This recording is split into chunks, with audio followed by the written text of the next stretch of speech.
Alrighty. Hello, everybody. This is going to be the first of many of my sort of more in-depth analysis videos on the series of 9 games that I played with one of my friends from Discord while he was trying to get his account from uh, Gray Gray Hell to ELO Heaven. That is Rainbow. Basically 50 games. Once you reach 50 games, you are able to play in so-called Rainbow games. That only quote-unquote experienced people can play in, and they are marginally better than gray games, but not by much, to be fair. It kind of depends on what kind of grays you're playing with, to be honest. Yeah, this was the first game, and in the first game, I was in seat 4 as a fascist, and my friend was seat 2 as Hitler. It's always nice when you get to play on the same team as your friend. That doesn't happen every game, but for us, it was happening more often than not, so that was a pretty nice thing. So, basically, how these videos are going to work, I'm just going to go through the replays, and I will sort of talk about what everyone did, and maybe give like tips, pointers, things that could have been done better, etc. Without further ado, let's go ahead and get to it. So, nothing to talk about here. The first gov is always 1-5. Everybody yaws, nothing really there.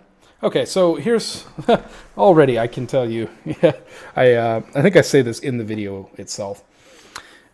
One, he claims red, right, on after playing a red with 5, and especially when you draw blue, that's detrimental to the fascist team, because the problem is that you're not giving info to Hitler. Hitler does not know who his fascists are.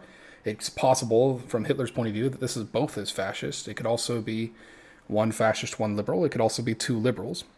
It's better to give him that info from the first conflict right off the bat. Like, there's really no incentive not to conflict unless, it depends on who you're playing with, I will admit.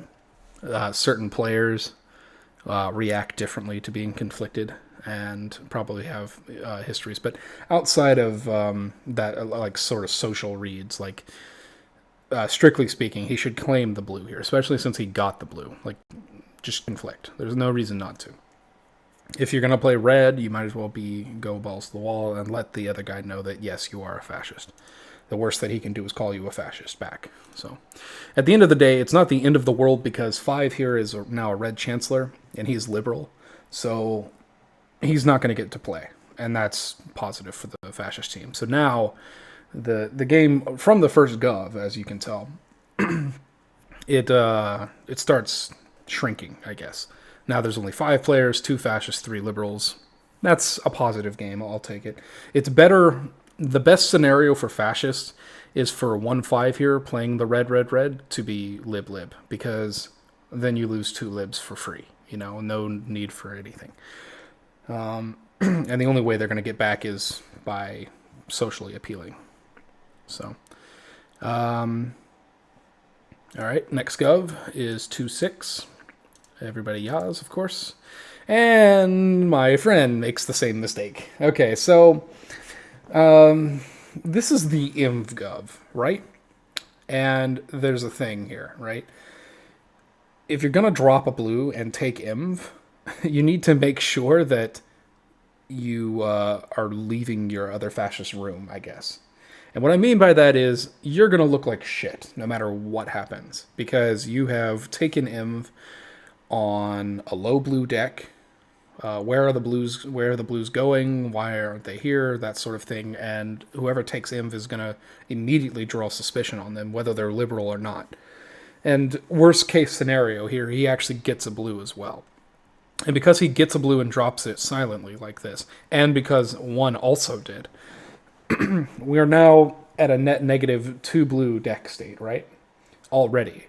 And they actually got the blues as well. And so what that means is it's going to be difficult for me to make up for that. One thing that is really good idea as fascist is to try and mix up your claims. Like, so I want as best I can to increase the number of blues there are to make 2 look better. Because I know 2 is Hitler, right? And he takes IMV. And not only that, he IMs me, liberal. So once he does that, right, he ties me to him. It's probably detrimental to his game that he M's me, to be honest, because he he ties a fascist to himself. Like it just, and on top of that, there are two blues missing, all that sort of thing. It brings shade onto both of us. In a perfect world, I would be able to pick him and get at least one blue, give it to him, have him play it, and then we can claim an extra blue. And what I mean by that is I'd claim RBB even though I got RRB.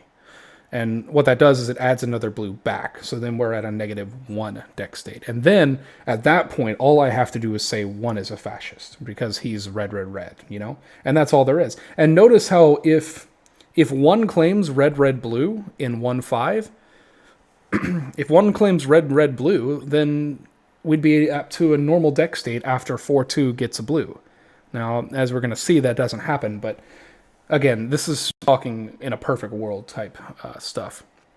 So anyway, 3 picks me. This is a standard pick. I don't really know why 6 and 7, 9. I said I was yawing.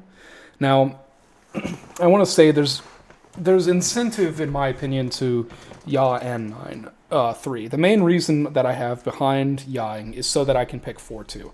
I didn't really think this at the time, but at the end of the day, especially when I'm amped lib like this, I really need for there to be as many blues out there as possible. At least for there to seem like there's blues out there. And the only way I can overclaim blues is if I have another fascist to help lie with me, right? And that takes a little bit of coordination. Some higher thinking, I guess, if you will. And so I need 2 to not be term locked so that I can pick him. And for that reason, it makes sense for me to yaw 3. Otherwise, there's not really an incentive to do it. It would be really nice if I could play next and I could like conflict somebody maybe, or just play a red. I mean, I'm getting red, red, red. The other thing that would have been made it nice is if I 9 and then pick 7. Then we play a blue, right? Because I'm going to get the blue that 3 here. He gets a blue. And I play it, of course, because I want to look as liberal as possible right now.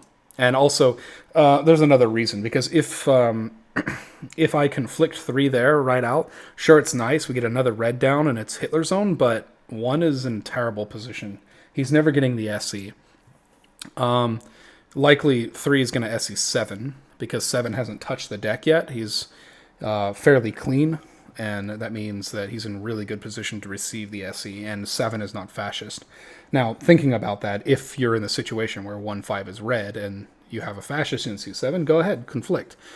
But at the same time, you have to know what you're doing, because if I conflict 3, then he knows I'm fascist. Well, 2 has immed me liberal, right? And so that means that 3 knows that I'm fascist and 2 is fascist. And in this deck state, it's actually, if I'm in 5, 6, or 7, I'd be siding with 3. Because 1 blue and 9 is just unacceptable. 3 should be forcing 4. So, after a lot of discussion, I wind up picking 2. I make it look like it's a decision. It's really not.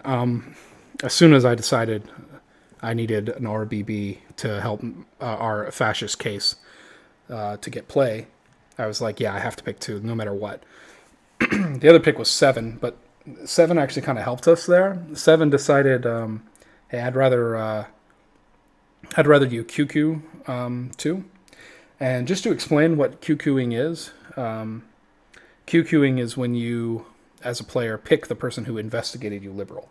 And the reason to do that is because if that becomes a conflicting gov, meaning if I claim RRB and he claims 2 reds, he's outed fascist because he has claimed that I'm liberal by investigation, and then he is claiming that I'm fascist via the conflict. And both of those statements cannot be true. So he would be outed as a liar and would be outed fascist, like 100% become the shot. And for that reason, when I get this red, red, red, I can't do the optimal thing, which would be to claim an extra blue, even though I got 3 reds, and give us another blue, because 2 is the chancellor, so he would be outed fascist and he's Hitler. Now, I would have done it, right? If I'm Hitler and I get 3 reds there, I'm just going to claim a blue.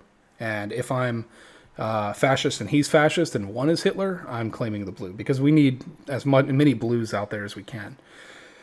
I don't really mind giving the liberals one fascist to kill if I can get Hitler elected. But he's Hitler, and so we're in this situation now where Hitler really is in the worst possible position.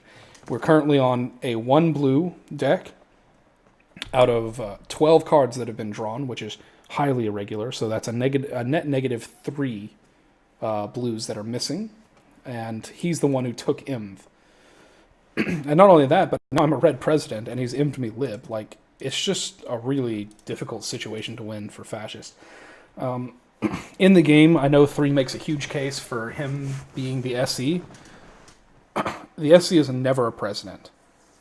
You can see it, right? Like, you can see it here. Like, you have 2 chancellors and 1 person who never touched the deck. These people are always going to receive the SC. The only reason you wouldn't SC one of these 2 chancellors is because they played with the 2 presidents that were red, red, red. And what that means is if one of these 2 presidents got red, blue, blue, and let's say like 2-6 was fash fash, and that was where it was, 2 gets RBB as Hitler, he gives a red and a blue to 6, and then 6 picks the red to give Hitler Imv, and then Hitler Imvs me. Well, in that situation, 2-6 would have to be fascist. So that's why you don't just jump on giving chancellors SCs. But no matter what, even though I'm the chancellor to 3, and I know that he got a blue, and he gave it to me, I'm never going to SC 3 there, even as a liberal, because, well, think about it. If I am liberal, really, the likeliest next person to be fascist is 3 after me. So... And the reason for that is because it's such a low blue deck state. It's really likely 3 got 2 blues and not 1, and decided to ditch 1 to make me look worse in that situation. Now 7 picks 3. Luckily, he decides to 9 him. It's kind of a questionable call. It helps me out a little bit, this vote, because it makes it look like the exact lib lines are fash lines, and that's always helpful. It's nice to have like a single liberal that has to make a decision, has to take a side in 2 sets of lines, and 3, 5, 6. Even though 3, 5, 6 never becomes lines, it looks like that 3 could be Hitler, and that one of his fascists and 1, 2 decided to 9 because they weren't sure it was going to get Yod, etc. So anyway, I'm not entirely certain why 7 9s himself there. It wasn't because any of us were convincing him to. I was asking for a top deck to 7, but at the end of the day... So this was kind of weird. 1 kind of outs himself, yawing 5. You should just 9. There's no reason to yaw 5. 5 can yaw himself if he wants, but... And this vote here... Oh, yeah, I remember. The lines actually became 1, 5, 6. And that's because 5 and 6 were voting so strangely. 5 shouldn't like 6. 1 shouldn't like 6. There's really no reason to play these people when we're top decking. And the top deck is blue. It's helpful to libs, of course, but it's also really helpful to fascists because it allows me to say, you need to pick me.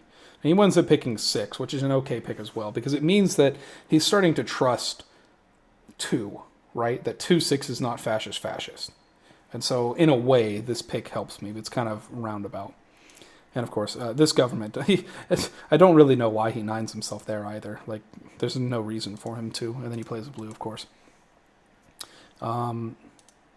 So, I'm not going to talk about how many blues there were, because out of these 3 blues, all of them, there were only, like, every other card that was played was a red. Now, if you remember, 1 and 2 also got a blue, but that means that the very bottom card was also blue. And that really sucks for liberals, but the fact that we don't even get an RBB at the end there really hurts us. Like, it'd be really nice if we had a 4 blue deck at least, but with the 3 blue deck, it's pretty much outed, 1 or 2 dropped a blue, or 3. Or me, for that matter. But if I did it, then 2 did as well. So, at this point in the game, like, we're way late into the game. Actually,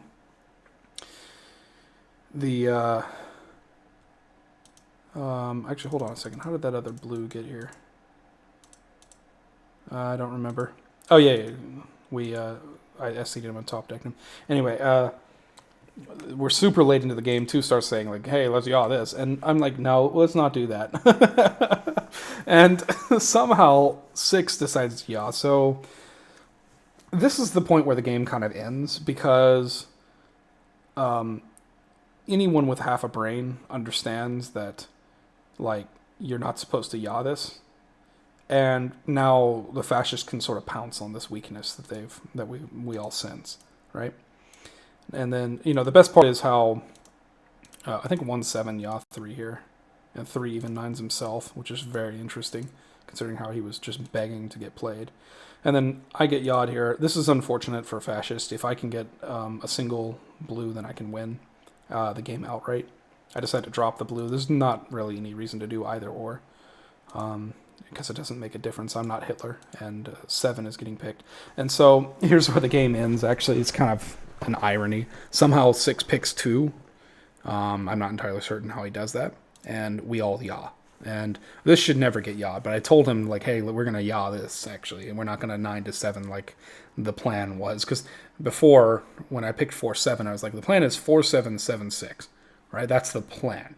But then I decide all of a sudden, hey, I'm going to switch it up to 6. And 6 goes along with it and picks Hitler. And if it's not for that, then fascists lose. But anyway, so this should have been a liberal win. I'm not really too proud of this win. I don't really think that fascists did much to give themselves a chance at victory. I think the game is really like won for liberals by turn like 3. I think as soon as I play the third red card, by force, I got 3 reds. That's when the game is won for liberals, because at that point you just can't, as a fascist in seat 4, you just can't. You can't ever get your Hitler picked. You can't get 1 picked. It's really going to be hard for me to get a gun, even though I did get a gun. And so this is just what it is. All right, that'll be all. I'll see you in the next video.